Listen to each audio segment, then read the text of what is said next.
পর্যন্ত আমরা satisfied. So আমার সকাল সকাল উঠে খেলা দেখাটা আসলে সার্থক। অনেক ভালো, কারণ এর আগের ম্যাচ দেখার পরে এই ম্যাচ আসলে আমাদের মানে আমাদের আজকে জেতাটা খুব বেশি দরকার ছিল। তো অবশেষে আমরা জিতলাম, তো আবার 3টা গোলে। খুব ভালো লাগতেছে, খুবই ভালো লাগতেছে। কেমন খেললো, কত দূর যাওয়া সম্ভব?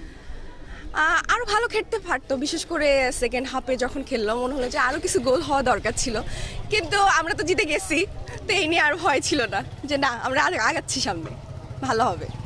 প্রথম ম্যাচ দেখে আমরা একটু হতাশ হলেও এখন আমরা বুঝতে পারতেছি যে আমরা আসলে ভালোর দিকে যাইতেছি। আমরা আশা করি এবার ফাইনাল খেলতে পারবো। এখন পর্যন্ত আমরা স্যাটিসফাইড। আশা করছি আরও অনেকগুলো গোল দিবে ব্রাজিল।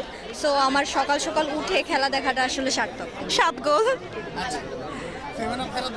হ্যাঁ, 7 আপ ফেরত দিতে চাই। বিশ্বকাপে কত দূর যাবে? অবশ্যই হেক্সা মিশন অবশ্যই হেক্সা থাকবে, এরপরে দেখা যাক কি হয়। এবার মনে হচ্ছে ঠিকঠাক, বাট নেইমারের শূন্যস্থান তো শূন্যই থেকে যায়, ওই জায়গা আসলে কেউ নিতে পারবে না, বাট সোফার ঠিকঠাক। ঢালাইয়ের সেরা প্রিমিয়ার সিমেন্ট। আপনারা জানেন যে ফিফা ওয়ার্ল্ড কাপ 2026 চলমান আছে।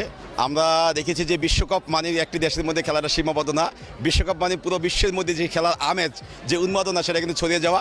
তো আমরা এই বাংলাদেশের মানুষ সবসময় শান্তিপ্রিয় মানুষ, খেলাপ্রিয় মানুষ, তাই বিশ্বকাপের এই আনন্দকে কয়েক গুণ বাড়িয়ে দেওয়ার জন্য জাহাঙ্গীরনগর বিশ্ববিদ্যালয় কেন্দ্রীয় শিক্ষার্থী সংসদের পক্ষ থেকে আমরা আমাদের যে মুক্তমঞ্চ আছে সেই মুক্তমঞ্চে আমরা এলইডি স্ক্রিনে সবাই একসাথে হল থেকে সেখানে আমরা খেলা দেখছি একসাথে, এবং একটি বিশ্বকাপের যে আমেজ প্রকৃত অর্থে সেটি কিন্তু আমরা পাচ্ছি। তো এটি মূলত আমরা এক্সপোর্টস নামে আমাদের যে একটি স্পন্সর কোম্পানি, সেটির মাধ্যমে করেছি, এবং আমার জাকসুর ক্রীড়া সম্পাদক সহ জাকসুর মেম্বারদের আন্তরিক প্রচেষ্টার মাধ্যমে কিন্তু এই কাজটি করা সম্ভব হয়েছে।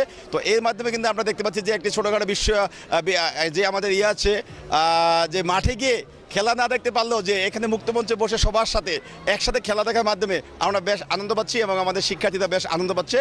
মূলত সবাইকে একটা আনন্দ দেওয়ার জন্য, বিনোদন দেওয়ার জন্য কিন্তু আমাদের এই আয়োজনটি আমরা করেছি।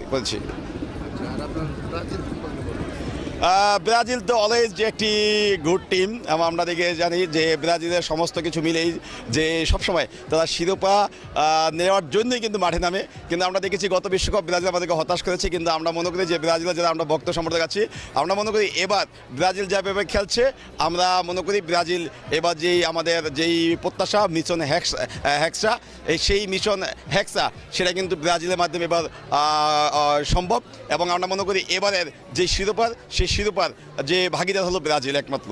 তো আমরা ব্রাজিলের সমর্থকদের পাশাপাশি অন্যান্য দলের যে সমর্থকগুলো আছে সবাইকে অনুরোধ করবো যে খেলা একটি আনন্দের বিষয়, বিনোদনের বিষয়। এই খেলাকে কেন্দ্র করে যাতে কোনো রকম অপ্রীতিকর ঘটনা না ঘটুক, খেলার ইস্যুটুকু শুধুমাত্র আমরা যে মুক্তমঞ্চে দেখছি এখানে থাকুক, এবং এই খেলার মাধ্যমে যে আমাদের সিনিয়র জুনিয়র মধ্যে যে একটি আলাদা সম্পর্ক তৈরি হচ্ছে, এই সম্পর্কটা সকল জায়গাতে ছড়িয়ে পড়ুক।